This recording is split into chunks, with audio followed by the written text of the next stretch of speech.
إنما يعمر مساجد الله من آمن بالله واليوم الآخر صدق الله العظيم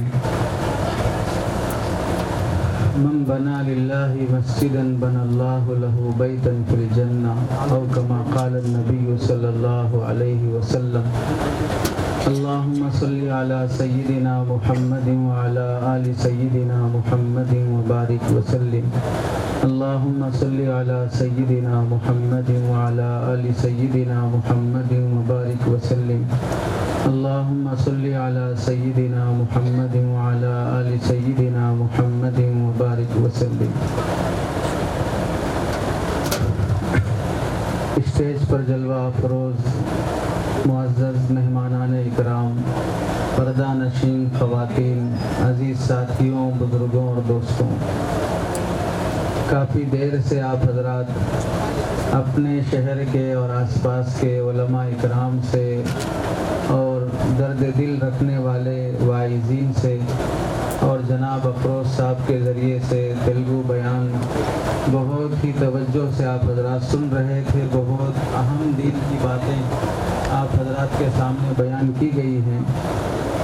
مجھے آپ حضرات کے سامنے 3 باتیں بیان کرنی ہیں۔ ویسے اردو زبان آپ اچھی طرح سمجھتے ہیں، کوئی زیادہ ہم بھی فصیح زبان نہیں بولتے، سادی اور صاف زبان ہی بولتے ہیں۔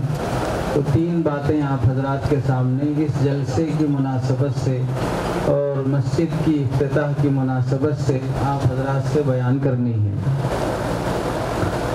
پہلی بات تو یہ ہے، جب کبھی بھی مسجد کی اوپننگ ہو، مدرسے کا افتتاح ہو، سیرت کا جلسہ ہو یا سالانہ کوئی اصلاح معاشرہ کا جلسہ ہو، ایسے دینی جلسوں کے موقع پر ہم مسلمانوں کی جس شہر جس علاقے میں رہتے ہیں اس علاقے کے دوسرے مذہب والوں کے ساتھ ہمارا کیا رویہ رہنا چاہیے۔ پہلی بات تو یہ ہے۔ دوسری بات یہ ہے، جو مسجد ہم بنائے ہیں اس مسجد کے ساتھ ہمارا کیا تعلق ہونا چاہیے۔ تیسری بات یہ ہے کہ اس مسجد سے پوری بستی کو کیسے فائدہ پہنچنا چاہیے۔ یہ 3 باتیں آپ حضرات کے سامنے بیان کرنی ہیں۔ پہلی بات کہ جب کبھی ہمارا دینی پروگرام ہو، مسجد کی سنگ بنیاد ہے، مسجد کی افتتاح اوپننگ ہے، مدرسے کا جلسہ ہے، سیرت کا جلسہ ہے، اصلاح معاشرہ کا جلسہ ہے، ایسے کوئی بھی دینی کام ہو تو ایسے موقع پر ہم مسلمانوں کی موجودہ حالات میں بڑی ذمہ داری یہ ہے کہ ہم ایسے جلسوں کو صرف اپنے لیے خاص نہ کریں۔ اب مثال کے طور پر جس گاؤں میں یہ جلسہ ہو رہا ہے، اس گاؤں میں 100% مسلمان ہیں یا کچھ غیر مسلم بھی ہیں؟ غیر مسلم بھی ہیں۔ غیر مسلم بھی ہیں تو پھر وہ غیر مسلموں سے آپ کی دوستی ہے یا نہیں ہے؟ آپ کا لین دین ہے یا نہیں ہے؟ آپ کا کاروبار ہے یا نہیں ہے؟ وہ آپ کے پڑوس میں رہتے ہیں یا نہیں رہتے ہیں؟ تو ایسے موقع پر آپ سب مسلمانوں کی یہ ذمہ داری ہے کہ ایسے دینی پروگراموں میں اپنے غیر مسلم دوستوں کو بھی لانے کی کوشش کرنا۔ ان جلسوں میں مسجد کا تعارف، اذان کا تعارف، مسجد کسے بولتے ہیں، اذان کسے بولتے ہیں، ان جلسوں میں بیان کیا ہوتا ہے، وہ اگر ہم اپنے غیر مسلم دوستوں کو نہیں سنائیں گے تو میڈیا، انٹرنیٹ اور گودی میڈیا کے ذریعے سے اسلام اور مسلمانوں کی نفرت ان کے دل میں بٹھائی جائے گی۔ ان کے ذہنوں میں یہ بٹھایا جائے گا کہ یہ ابھی جناب افروز صاحب جو اذان کا وضاحت کر رہے تھے، بعض غیر مسلموں کے ذہن میں یہ ہے اللہ اکبر کا مطلب اکبر بادشاہ جو ہندوستان کا بادشاہ گزرا ہے وہ ہم اسے اللہ بول رہے ہیں۔ اللہ اکبر کا مطلب اکبر بادشاہ ہمارا اللہ ہے، ہم اس کی پوجا کرتے ہیں۔ یہ ان غیر مسلموں کے ذہن میں ہے۔ اور بعض غیر مسلموں کے ذہن میں یہ ہے اللہ اکبر جب بھی بولا جاتا ہے مطلب یہ ہے کہ ہم کسی کو مارنے اور کاٹنے کی پریکٹس کرتے ہیں، اس موقع پر یہ لفظ بولا جاتا ہے۔ اگر ہم ہندوستان میں آپ سب جانتے ہیں کہ یہاں مسلمانوں نے 800 سال سے لے کر 1000 سال تک حکومت کی، پھر انگریز آیا اور یہاں سے جا کر بھی 70-75 سال ہو گئے۔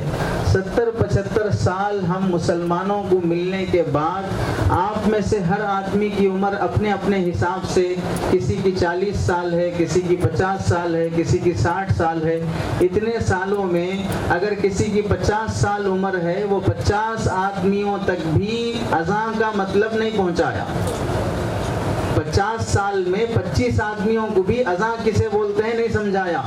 تو پھر بتائیے اس ملک میں ہم اسلام پھیلانے کی یا اسلام کا تعارف کرانے کی کیا کوشش کر رہے ہیں؟ 70 سال ملے ہمیں اس ملک میں، اب وہ ہندو راشٹر بنانے کی کوشش کر رہے ہیں۔ اس پورے عرصے میں ہم کو موقع تھا کہ ہم اپنے دوستوں کو، غیر مسلم بھائیوں کو مسجد میں لا کر اذان کے بارے میں بتاتے، مسجد کے بارے میں بتاتے کہ یہاں پر کوئی مارنے توڑنے کی بات نہیں کی جاتی ہے، یہاں پر انسانیت کی بات کی جاتی ہے۔ اور ہم لوگوں کو تعجب ہوتا ہے کہ غیر مسلم بھائیوں کو اگر ہم دینی جلسوں میں شریک کریں، مسجد میں لائیں، تو ہم لوگ سمجھتے ہیں کہ یہ اسلام کے خلاف ہے یا اسلام کے آداب کے خلاف ہے۔ آپ یہ بتائیں نبی کریم صلی اللہ علیہ وسلم کی مسجد، مسجد نبوی، جہاں پر رسول اللہ صلی اللہ علیہ وسلم نے فرمایا ایک نماز پڑھنا 50,000 نمازوں کے برابر ثواب رکھتا ہے، اس مسجد نبوی کی فضیلت زیادہ ہے یا آپ کے گاؤں کی مسجد کی فضیلت زیادہ ہے؟ مسجد نبوی کی فضیلت زیادہ ہے۔ مسجد نبوی میں غیر مسلم اللہ کے نبی کے زمانے میں آتے تھے، رسول اللہ صلی اللہ علیہ وسلم ان کو بلاتے تھے، حتیٰ کہ بعض عیسائی اور کرسچنز وہ بھی آتے تھے جو مسجد نبوی میں آنے کے بعد اللہ کے نبی کعبۃ اللہ کی طرف رخ کر کے نماز پڑھ رہے ہیں، وہ لوگ بیت المقدس کی طرف رخ کر کے عبادت کرتے ہیں اور مسجد نبوی میں بیٹھ کے کرتے ہیں، تو بھی آپ علیہ السلام انہیں منع نہیں کرتے ہیں۔ تو اس مسجد میں غیر مسلم عیسائی آ سکتا ہے تو ہماری مسجد میں کیوں نہیں آ سکتا ہے؟ ابھی دیکھیں ہمارے ملک کے ایک بڑے عالم دین گزرے ہیں، حضرت مولانا قاری صدیق صاحب باندھوی رحمۃ اللہ علیہ۔ باندہ ایک شہر ہے لکھنؤ کے آس پاس، وہاں بڑی شخصیت گزری ہیں۔ ان کے بارے میں لکھا ہے کہ ان کے گاؤں کے قریب ایک غیر مسلم مالدار آدمی بیمار ہو گیا، کئی بار علاج کرانے کے بعد بھی ٹھیک نہیں ہوا۔ حضرت کے پاس خبر پہنچی کہ وہ غیر مسلم بیمار ہے، اس کو بھی معلوم ہوا کہ حضرت قاری صدیق صاحب تعویذ دیتے ہیں، دم کرتے ہیں، پانی پہ دم کر کے دیتے ہیں، دعا پڑھتے ہیں، تو وہ بھی غیر مسلم مسلمانوں کے ذریعے سے حضرت مولانا قاری صدیق صاحب تک پہنچا، تو حضرت نے اسے پانی پر دم کر کے دیا اور تعویذ دیا۔ چند دنوں کے بعد وہ غیر مسلم مالدار آدمی اچھا ہو گیا، صحت مل گئی۔